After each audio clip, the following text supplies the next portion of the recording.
sedekah apapun, tidak usahlah kita mengharap balasan apalagi dari manusia. Orang kita berbisnis mengharap balasan dari Allah, mau sedekah tapi niatnya supaya dibalas Allah. Meskipun ada ustadz yang bilang kalau kau sedekah 10 juta akan dibalas 100 juta cash, nggak pakai lama, sebulan sudah pasti cair. Ada yang kayak gitu. Sebenarnya kayak gitu tuh nggak boleh. Orang kita sedekah kok niatnya pengen dapat yang lebih besar. Orang ini salah paham kalau menurut saya yang kayak gitu. Sedekah tapi niatnya pengen dapat yang lebih besar. Sedekahkan mobilmu Avanza, nanti nggak lama diganti sama Allah jadi Fortuner. Ada yang kayak gitu. Terakhir bener, Avanza disedekahkan, diinfakkan, Fortunernya nggak dapat. Dia kerja naik angkot, alhamdulillah. Itu kendaraan satu-satunya. Kendaraan satu-satunya disuruh mensedekahkan. Setelah disedekahkan malah nggak ada kendaraan. Makanya kalau nyuruh sedekah para ustadz nggak usah dijanjikan nanti dibalas Allah langsung dengan balasan yang sama. Kalau sedekah mobil akan dibalas mobil. Sedekah kereta dibalas kereta yang lebih. Bismillahirrahmanirrahim. Assalamualaikum warahmatullahi wabarakatuh.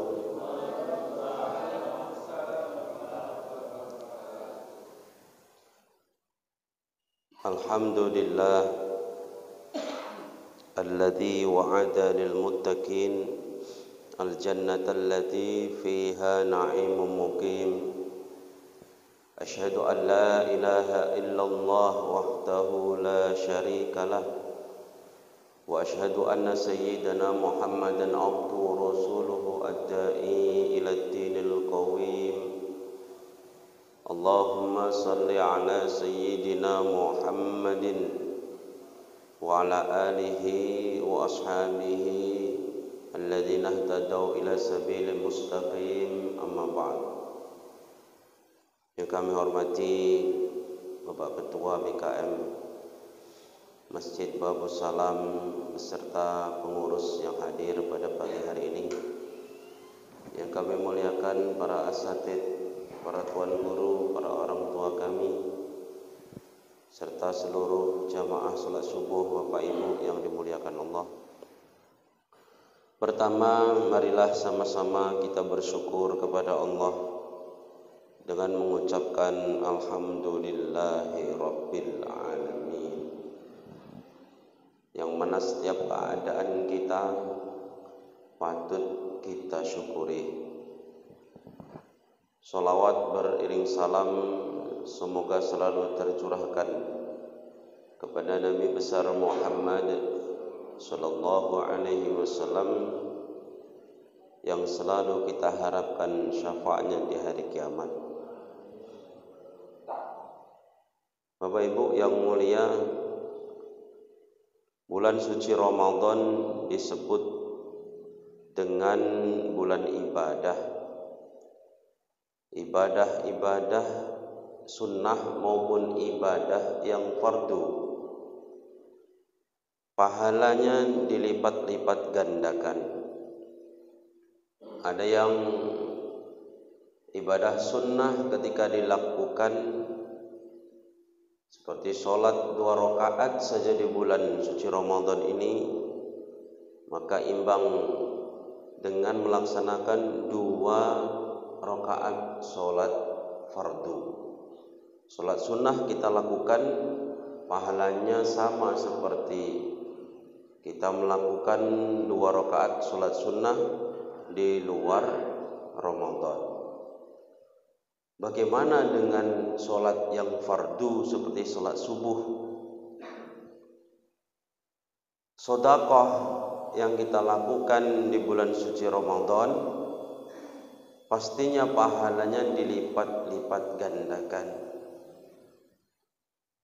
bacaan Quran yang kita lakukan di setiap hari bulan suci Ramadan seperti tadarus Al-Quran, maka tentulah tidak sama pahalanya dengan bacaan Quran yang kita lakukan di luar bulan suci Ramadan.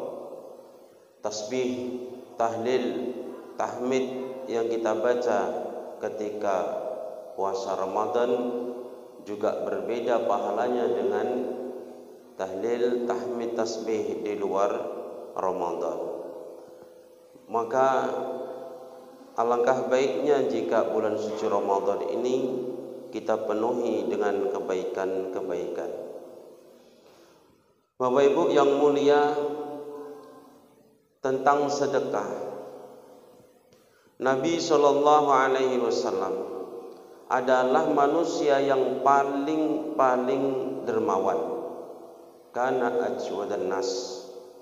Nabi itu sebagai manusia yang paling dermawan di muka bumi ini.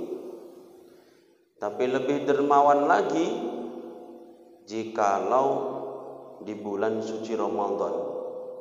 Ringannya tangan beliau untuk memberi, untuk berderma lebih ringan, lebih cepat daripada angin yang berhembus. Bayangkan jikalau orang sini jamaah Babus Salam mencontoh perilaku Nabi ini, akhlaknya Nabi ini di bulan suci Ramadan. Tidak ada orang yang mengeluh kekurangan di bulan suci Ramadan ini. Bapak Ibu yang mulia, namun inti daripada sedekah dan kebaikan ibadah yang kita lakukan ini, saya ada kata-kata bijak daripada seorang ulama di masa itu, yaitu dari Sufyan bin Uyainah. Beliau berkata begini, sembunyikanlah kebaikan kalian lebih daripada kalian ingin menyembunyikan keburukan kalian. Ini catatan. Sembunyikanlah kebaikan kalian lebih daripada kalian menyembunyikan keburukan kalian. Maknanya, kalau kita melakukan kebaikan, jangan sampai kita ini berusaha untuk nampak dan berusaha untuk mendapat imbalan, mendapat balasan dari siapapun kecuali dari Allah Subhanahu wa ta'ala. Orang kalau melakukan keburukan biasanya cenderung untuk menutupi keburukan itu. Betul Bapak Ibu? Orang kalau melakukan dosa, melakukan kesalahan, biasanya ditutupi atau di-share. Ditutupi. Kalau misalkan orang melakukan keburukan kok di-share, ini tanda-tanda orang yang paut Bapak Ibu. Pagi ini saya akan mencuri kereta di Masjid Babus Salam. Tolong diperhatikan semua, di-share lewat media sosial. Ini adalah contoh orang yang tidak mau selamat. Coba kalau orang melakukan kebaikan sama seperti dia ingin menyembunyikannya ketika melakukan keburukan, maka pahalanya pastilah akan sempurna di sisi Allah. Tapi kita ini cenderung pengen dilihat, kita ini cenderung pengen nampak. Kita ini kalau melakukan kebaikan, ini kenapa kok sangat berat untuk tidak nampak kepada orang lain, untuk tidak riak, pamer. Kadang alasannya ini kan untuk memotivasi yang lain. Saya memberi sedekah seperti ini, saya share ini supaya memotivasi yang lain. Tapi ingat, Setan itu sangat cerdik, setan itu sangat pintar. Usaha dia untuk membuat sedekah kita gagal mendapat pahala pasti akan terus dilakukan. Kalau dia tidak berhasil membuat kita tidak melakukan sedekah, tidak melakukan kebaikan, maka dia akan membuat sedekah yang kita lakukan itu tidak mendapat pahala sama sekali. Itu cara setan menjerumuskan kita. Iblis dan anak-anak buahnya setan, kalau tidak berhasil membuat kita ini menjadi orang yang kafir, kalau tidak bisa dia ini membuat kita ini tidak mau melakukan kebaikan, kita ini tetap mau ibadah, mau melakukan ibadah terus, maka dia akan membuat ibadah-ibadah kita, kebaikan-kebaikan kita supaya tidak berhasil, tidak mendapat pahala di sisi Allah. Ini contoh. Kita ini sudah sering melakukan sedekah dan ringan. Setan gagal membuat kita tidak sedekah. Cara kedua apa? Membuat kita dengan sedekah kita ini pamer, membuat kita dengan sedekah kita ini ujub. Ujub itu bangga, ada kebanggaan, merasa itu adalah memang kerja keras kita, itu adalah amal ibadah kita ya. Jadi itu cara-cara setan menghiasi hati kita, dan kita dengan ujub membanggakan diri itu membuat kita lupa bahwa kita beramal ini sesungguhnya hakikatnya adalah dari Allah. Contoh kecil Bapak Ibu, kita misalkan memberi sesuatu kepada orang lain, kok ada rasa bangga itu membanggakan diri itu kayak mana? Amalku ini kayaknya sudah banyak sekali. Setiap hari aku bisa sedekah, bisa memberi kepada orang lain. Udah top lah aku ini pokoknya. Ini namanya membanggakan diri. Kalau orang memberi tapi pikirannya seperti ini menghapus pemberian yang dia lakukan. Padahal cuman kayak gitu saja Bapak Ibu. Itu sudah cukup untuk menghapus pahala yang dia kerjakan. Sama ibadah apapun itu rawan untuk tidak diterima dengan penyakit yang dibisikkan oleh setan. Ada lagi nanti pamer, ada lagi nanti ujub itu membanggakan diri, pamer itu riya. Apalagi kalau kita kena riya itu pamer. Kita melakukan kebaikan, niatnya riya, pamer, itu akan menghapus pahala kebaikan yang kita kerjakan. Kita niat ini bagi-bagi sembako. Nah, ini kan bulan suci Ramadan.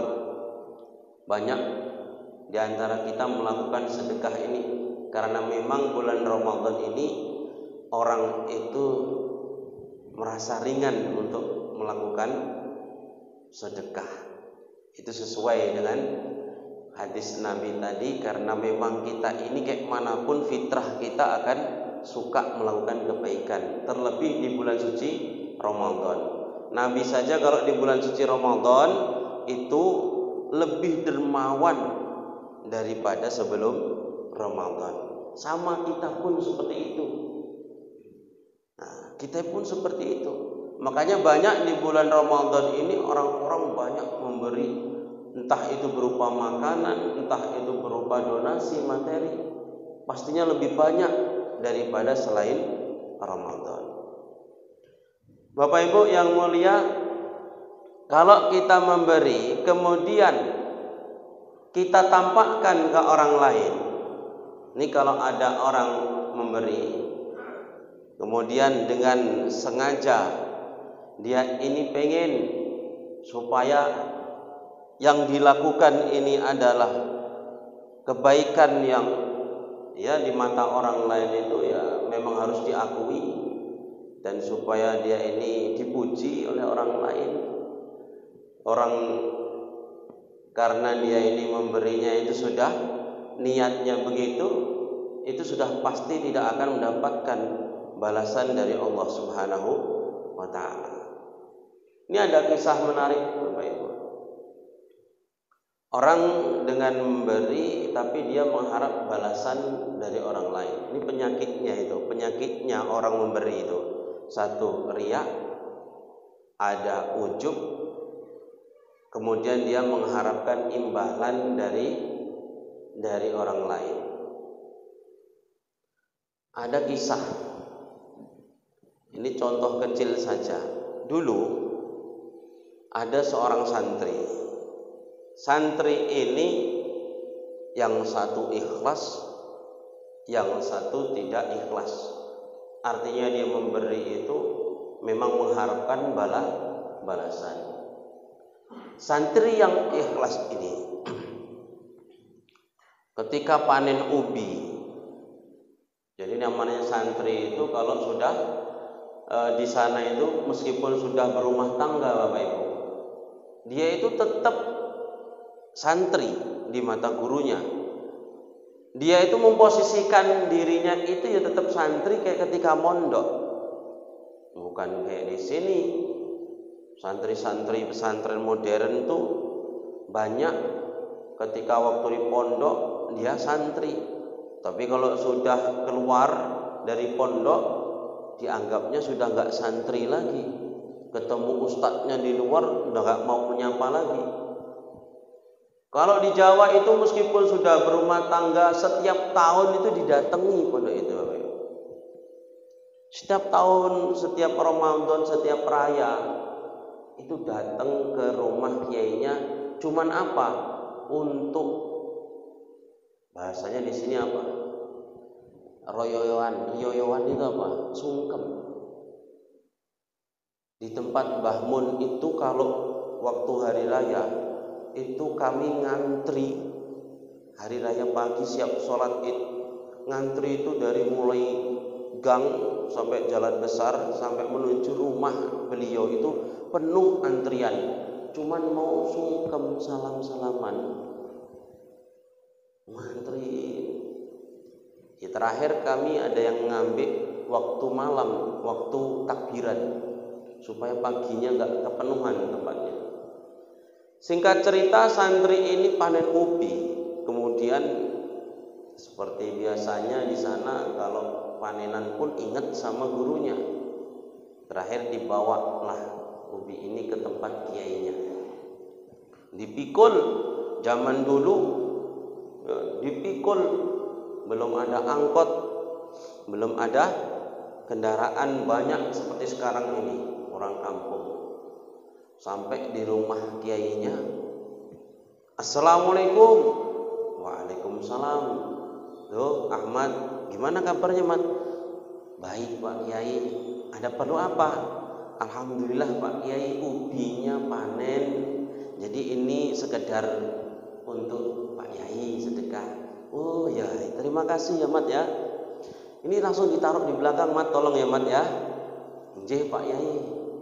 Terus nanti kalau pulang kambing itu dibawa, itu ada satu kambing diikat di belakang, tolong dibawa ya. Oh, mboten usah Pak Yai, enggak usah. Kulo ikhlas. Saya ini ikhlas sedekah Pak Yai, enggak mengharapkan apapun. Enggak apa-apa. Kamu ikhlas kan? Injih Pak Yai. Aku juga ikhlas ngasih kambingnya. Jangan ditolak rezeki. Oh baik Pak Yai, dibawalah pulang. Namanya rezeki nggak usah ditolak. Terakhir dibawa itu kambing, dibawa pulang. Sebenarnya dia segen juga. Maksudnya ini sedekah itu supaya kiainya seneng. Malah pulang dibawa kambing. Ketika dibawa pulang dituntun, ada kawannya nampak. Nah, kawan tetangganya nampak. Loh Mat, dari mana kambing itu? Oh ini tadi dikasih Pak Yai. Tadi kau bawa ubi itu kan? Iya. Namanya wak legino lah gampangan ini. Dia melihat kawannya ini sedekah ubi ke Pak Yai, pulang dibawai kambing. Terus dia mikir, kalau kawanku bawa ubi pulang dibawai kambing, berarti kalau saya bawa kambing pulang bisa-bisa dibawai lembu. Terakhir dia bawa kambing yang lebih besar daripada kambing yang dibawa kawannya ini. Tapi niatnya pengen dapat lembu. Setelah sampai di rumah Pak Kiai, Assalamualaikum Pak Kiai. Waalaikumsalam. Legino. Mana apa legino? Ini Pak Kiai, kambing. Untuk apa? Sedekah dari saya Pak Kiai. Alhamdulillah kambing saya beranak banyak. Ini hitung-hitung sedekah lah. Jadi taruh situ saja ya, diikat. Pak Kiai sambil baca-baca buku begini depan rumah di teras. Setelah diikat dia pamitan, sampun Pak Yai sudah diikat di belakang, mohon izin. Oh ya terima kasih ya no ya. Lanjutlah moco, nggak ngumpen wis pamit ya kan. Rupanya masih berdiri berdiri deh. Pamit Pak Yai. Ya terima kasih ya. Masih ngadeg terus, maksudnya itu nunggu ya Pak, nunggui lembu. Karena kiai itu ditengok orang ini kok masih berdiri saja, pahamlah namanya kiai. Oh iya. Tadi si Ahmad kesini bawa ubi, alhamdulillah. Pulang tak bawa lembu. Jadi kau nanti kalau pulang itu ubinya bawa ya. Dia pulang bawa ubi tadi, merepet-merepet dia di jalan. Malah kali aku, bukannya dikasih lembu malah dikasih ubi. Capek-capek bawanya mikul sampai rumah. Alhamdulillah. Ini contoh kecil kalau orang mengharapkan balasan. Makanya sedekah apapun tidak usahlah kita mengharap balasan, apalagi dari manusia. Orang kita berbisnis mengharap balasan dari Allah, mau sedekah tapi niatnya supaya dibalas Allah. Meskipun ada ustadz yang bilang kalau kau sedekah 10 juta akan dibalas 100 juta cash, nggak pakai lama, sebulan sudah pasti cair. Ada yang kayak gitu. Sebenarnya kayak gitu tuh nggak boleh. Orang kita sedekah kok niatnya pengen dapat yang lebih besar. Orang ini salah paham kalau menurut saya yang kayak gitu. Sedekah tapi niatnya pengen dapat yang lebih besar.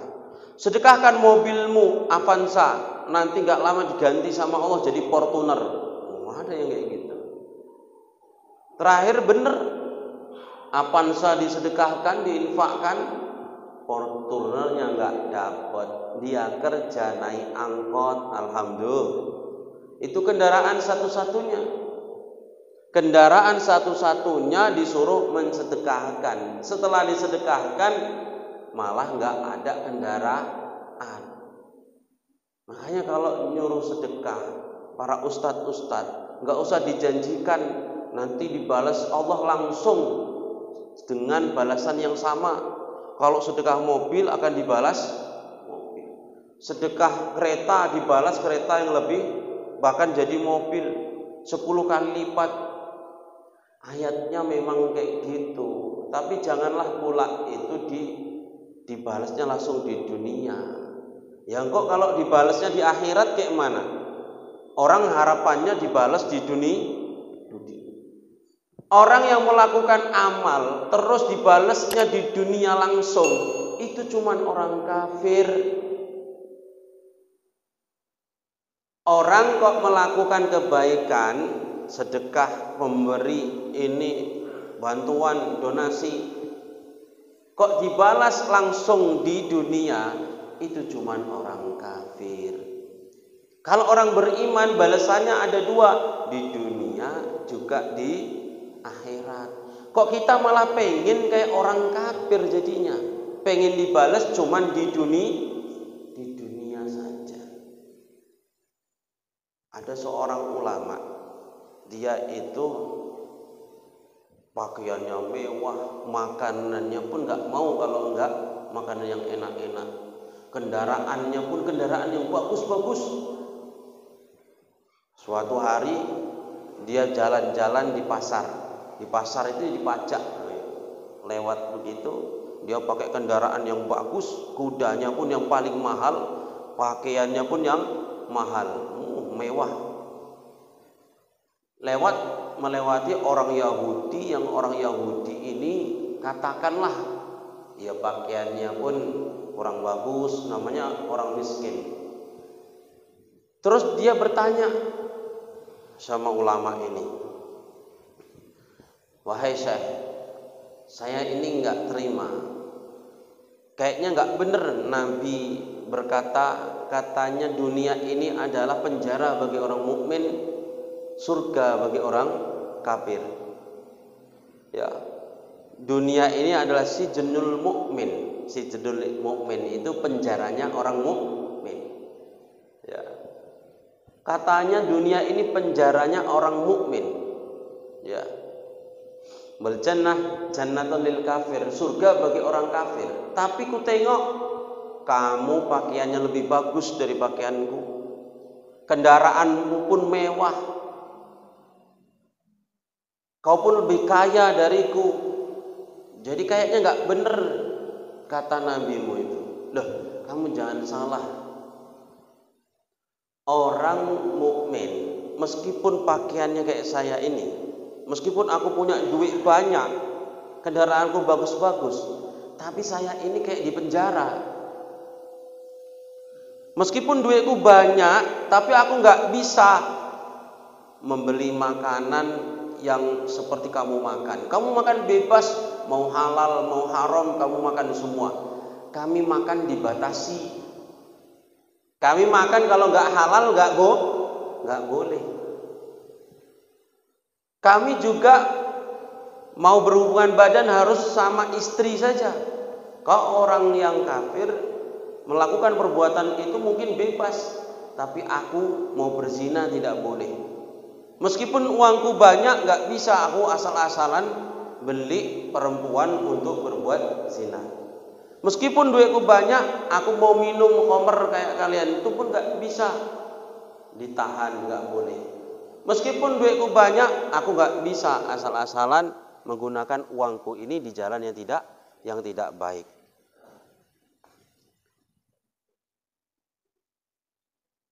Itu makanya meskipun saya ini kaya, tapi kaya di penjara. Berbeda dengan kamu bebas melakukan apapun. Nah, cadangan.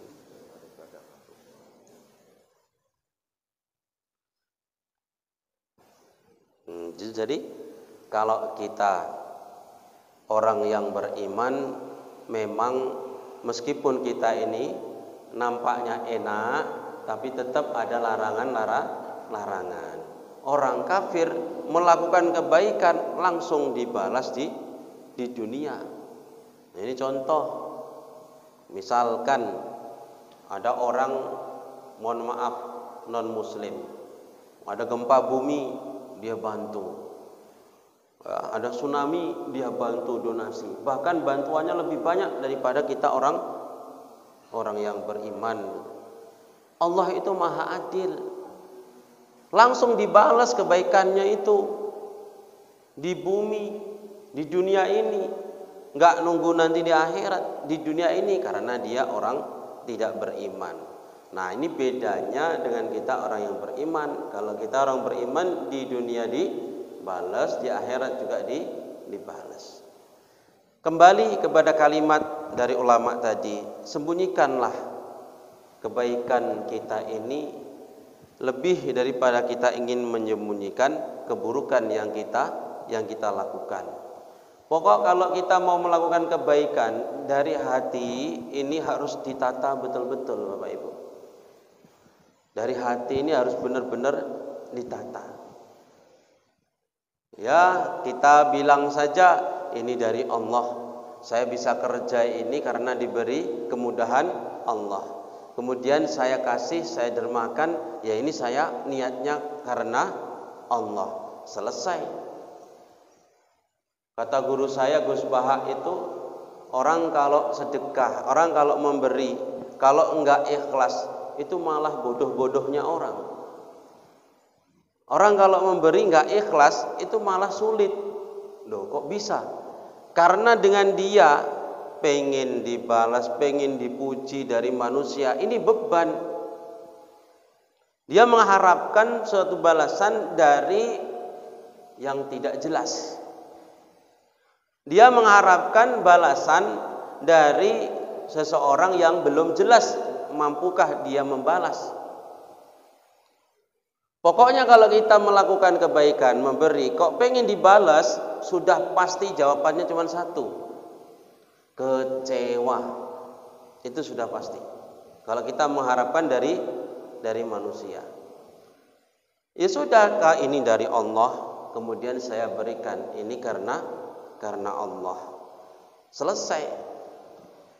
Ya, mudah-mudahan contohnya ini cocok.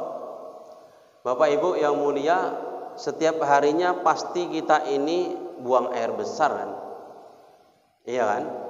Kalau kita buang air besar, pastinya kita nggak ingat-ingat. Coba buang air besar kita yang seminggu lalu, masihkah kita ingat? Setahun lalu? Nggak ingat sama sekali. Baru seminggu lalu kita pernah infak di masjid ini 500.000 misalkan. Tahun lalu atau 5 tahun lalu masih ingat? Kenapa masih ingat? Teringat ya. Itu berarti tanpa kita sadari kita belum bisa merelakan dengan sepenuh hati. Kenapa kalau BAB kok seminggu saja kok nggak ingat? Aku 2 hari lalu Bapak Ibu, BAB saya modelnya kayak mana, warnanya kayak mana, itu sudah nggak ingat. Serius Bapak Ibu. Saya ngomong kayak gini, saya sampaikan kayak gini, ada yang ingat pula. Ingat tadi pagi BAB-nya kayak mana? Ingat Pak Ustadz. Loh, kok ingat lakuan ini? Ada cabenya sedikit katanya. Mau dikasih contoh malah ingat pula dia. Orang kalau BAB saja nggak ingat, sama kayak gitu. Harusnya kita memberi itu setelah lepas dari tangan kita, itu sudah nggak usah diingat-ingat lagi. Karena kata Nabi, idza kharajat min yadi sahibiha, ya, as-shadaqah itu idza kharajat min yadi sahibiha taqa'u fi yadillah qabla an tadkhul fi yadis sa'il. Kalau kita mau memberi sedekah belum sampai ke tangan orang yang kita beri, itu sudah diterima oleh Allah Subhanahu wa taala. Jadi juga usah diingat-ingat. Aku latihan ini mulai dari kecil sampai sekarang, itu masih kadang-kadang ingat terus. Asal ngasih itu kayak mana supaya nggak ingat-ingat ya. Padahal saya sudah punya teorinya, ini dari Allah, saya arahkan ke Allah, selesai, nggak ada pikiran. Coba Bapak Ibu, kalau kita bisa ikhlas, kita buang kotoran saja, kita ini nggak ingat-ingat, kenapa kalau melakukan kebaikan kok kita selalu ingat? Harusnya kan lebih daripada kita buang kotoran itu. Bapak Ibu yang mulia, saya tanya sekali lagi. Pernah nggak kita buat salah sama orang lain? Tolong Bapak Ibu dijawab serius. Pernah ya? Pernah. Teringat terus? Kalau teringat alhamdulillah. Pernah nggak atau kita mengingat-ingat kesalahan kita setahun lalu pas tanggalnya yang sama dengan hari ini, masih ingat? Sudah tidak ingat. Ramadan tahun lalu kita pernah buat salah Bapak Ibu?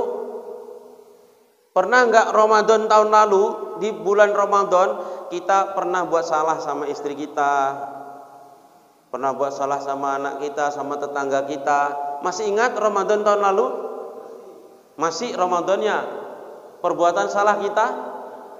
Orang kayaknya saya nggak pernah buat salah lah Ustaz. Kalau keburukan itu mudah dilupakan, tapi kalau kebaikan itu mudah kita ingat. Padahal teori dari orang yang beruntung, kata Nabi, syaratnya orang yang beruntung itu ada 4. 1, kalau melakukan kebaikan itu dilupakan. Kalau melakukan kesalahan, keburukan itu diingat. Berarti Bapak Ibu, kita ini sudah bisa apa belum syaratnya orang yang beruntung yang pertama ini? Kalau melakukan kebaikan itu mudah melupakan. Kalau melakukan keburukan itu sulit melupakan. Tapi anehnya Bapak Ibu, kalau kita melakukan kebaikan ke orang lain itu sulit melupakan. Tahun lalu kita ngasih baju ke orang lain, tahun lalu kita ngasih sedekah ke orang lain, itu masih ingat kok sampai sekarang. Berarti dalam syarat yang pertama ini kita belum bisa memenuhi. Ini cocok enggak ngomong saya ini Bapak Ibu? Yang saya katakan ini benar enggak? Masih enggak kita ingat keburukan di tahun lalu? Kalau orang kok mudah mengingat kebaikan, mudah melupakan keburukan, ini kebalikannya, tanda orang yang celaka. Yang kedua, orang kalau urusan dunia, ini tanda orang yang beruntung. Urusan dunia dia melihat ke bawah. Urusan akhirat dia melihat ke atas. Kalau urusan duniawi, wah si fulan ini rezekinya banyak, si fulan ini pangkat jabatannya tinggi, nggak akan selesai kita kayak gitu Bapak Ibu. Tapi kalau urusan dunia harusnya melihat ke bawah. Tengok orang yang di bawah kita. Pasti kita akan selalu bersyukur. Kembali kepada kalimat tadi. Kalau kita melakukan kebaikan, sembunyikan, kata Nabi, shadaqatus sirri. Apa shadaqatus sirri itu Bapak Ibu? Shadaqatus sirri itu apa? Sedekah rahasia. Tudfi'u ghadaballah ta'ala. Bisa menghapus murkanya Allah Ta'ala. Sedekah rahasia itu bisa menghapus murkanya Allah Ta'ala. Ini saya ada contoh kisah nyata Bapak Ibu. Contoh kisah nyata orang melakukan sedekah, melakukan infak tanpa diketahui seorang pun, bahkan orang yang menjadi pengurus masjid. Pernah Bapak pengurus ada yang infak tapi nggak tahu siapa yang infak? Dari hamba Allah.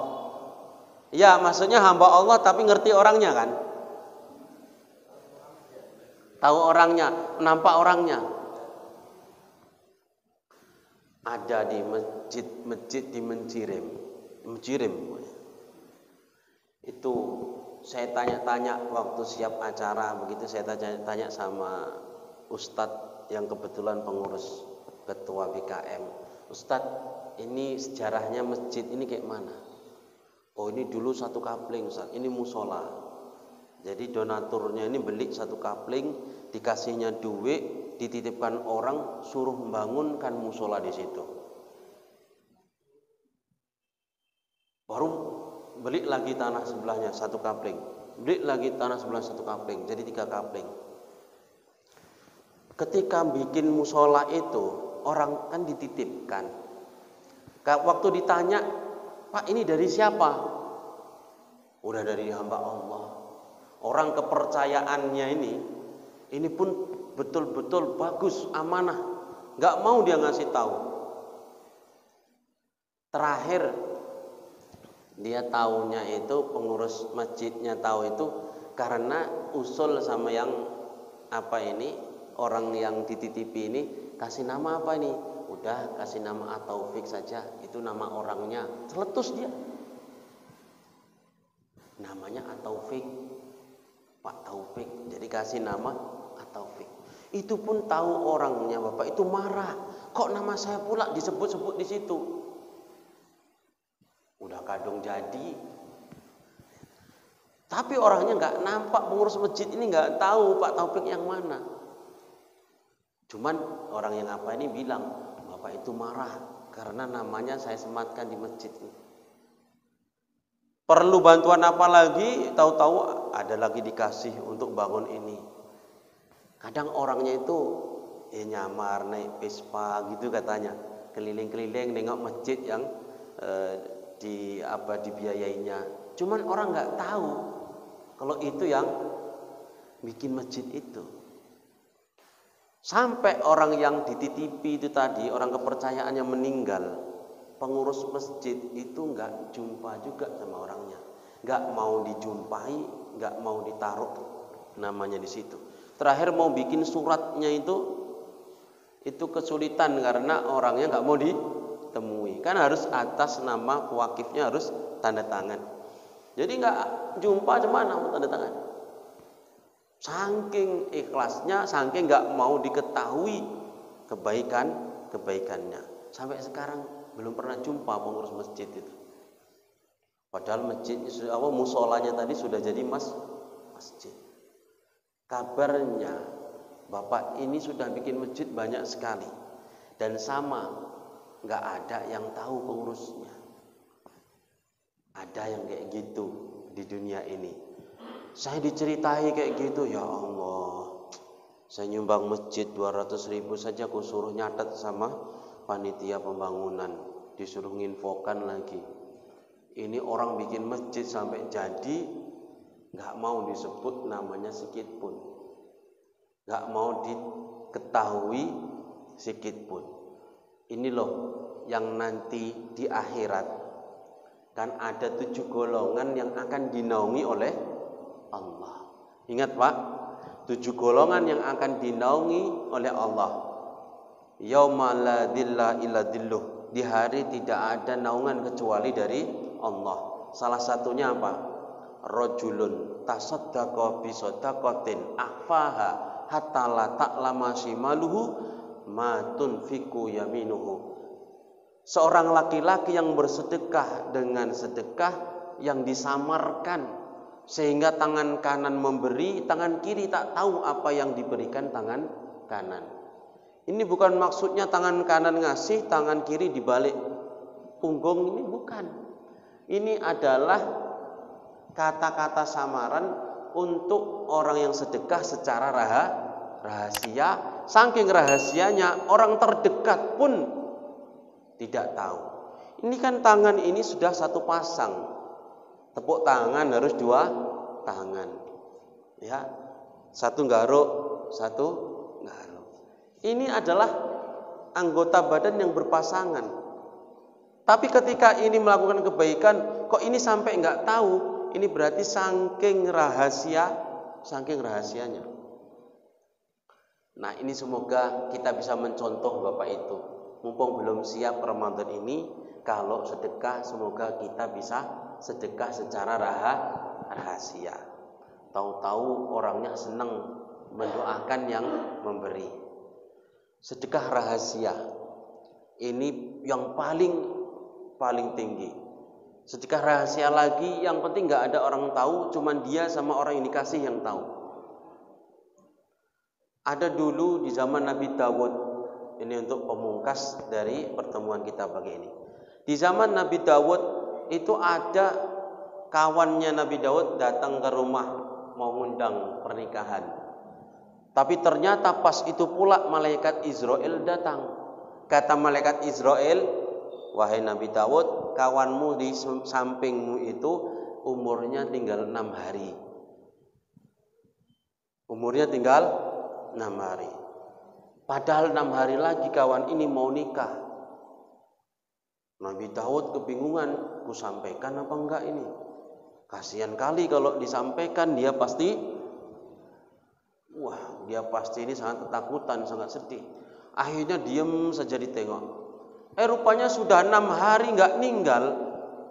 Pernikahan terjadi sampai beberapa bulan kemudian datang lagi malaikat Israel ke Nabi Dawud. Kata Nabi Dawud, kamu salah kasih info itu. Katanya kawanku 6 hari cuman umurnya. Ini sudah 6 bulan gak ninggal dia. Istrinya sampai hamil. Oh begini wahai Nabi Dawud. Sebelum 6 hari ternyata kawanmu itu melakukan amalan yang membuat dia dipanjangkan umurnya oleh Allah. Apa itu amalannya? Kata Nabi Daud penasaran. Dia itu pagi-pagi buta sebelum 6 hari selesai. Ya, dia itu melakukan sedekah yang tidak ada seorang pun yang tahu. Dia datangi fakir miskin, ibu-ibu janda, ada anaknya yatim. Anak-anaknya masih kecil. Dibawakan bingkisan makanan, dibawakan duit, dibawakan baju, sehingga ibu janda itu sangat senang sekali sampai meneteskan air mata. Saking senangnya didoakanlah kawanmu ini. Semoga panjang umurmu ya bang, semoga panjang umurmu, banyak rezekimu. Yang mengaminkan anak yatim. Kalau sudah anak yatim mendoakan Bapak Ibu, tembuslah ke langit. Orang anak yatim itu nangis, aras bergetar.